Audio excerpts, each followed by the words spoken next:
Welcome back, everyone. Reagan Winkler is with us today. She's the Executive Director of the Better Business Bureau. We're talking a little bit about that Amazon scam, which kind of comes and goes. And as you said, we're getting into shopping season, so it's here.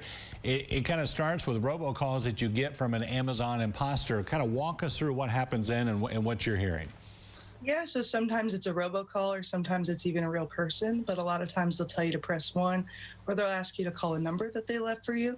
So you're not going to want to do either of those. Amazon will never call you and they won't send you a text, but they're asking you to get into your account. And sometimes they now have the ability to get in on your phone and you can see their little mouse moving around on your phone. So you're just going to want to avoid any calls from Amazon at all costs. Yeah, I'm glad you said that. Is that the best thing to do? Just hang up? Because as you said, the latest thing is that they basically say, hey, let us get into your computer, we'll take care of this situation, and they're getting into there or your phone, but you say just hang up, huh?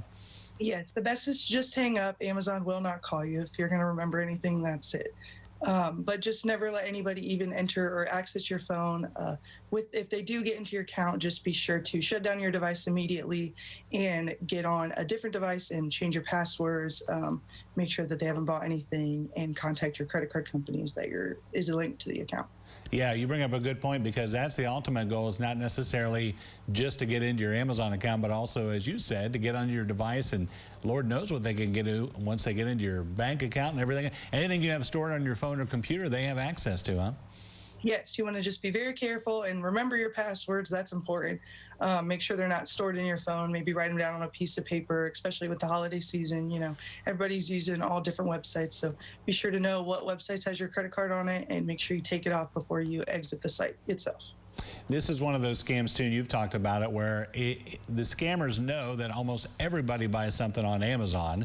And it's also that time of year, you've mentioned this as well, where maybe we're not always thinking about things. We're in such a rush to get to this event or to buy this present that it's almost like a perfect storm for scammers, isn't it?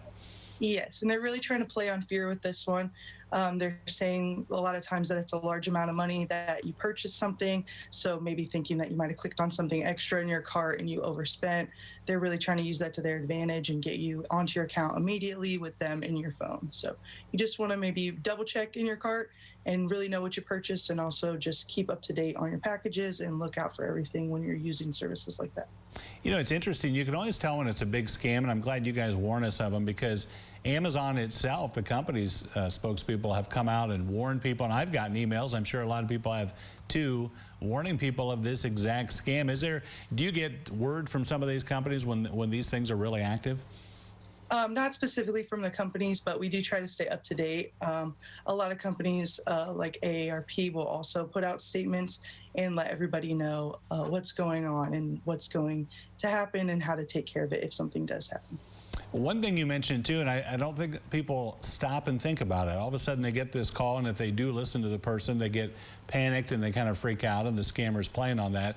The other thing you talked about, too, is if we have a charge on our Amazon account or something's wrong, we can check that ourselves.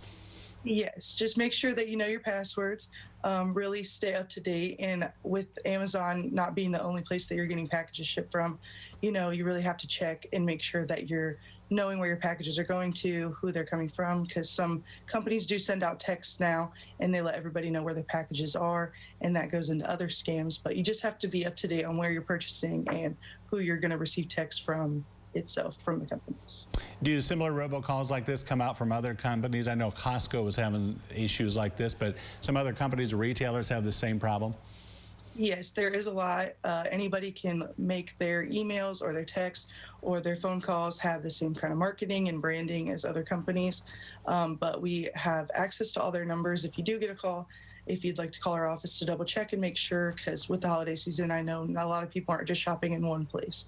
So it's really important to be able to contact the right person if you do have a question. Yeah, it'll bring you peace of mind. Reagan, as always, thank you so much for telling us about it. We appreciate it. Yep, thank you. You bet. Nice chatting with you. We'll be back right after this.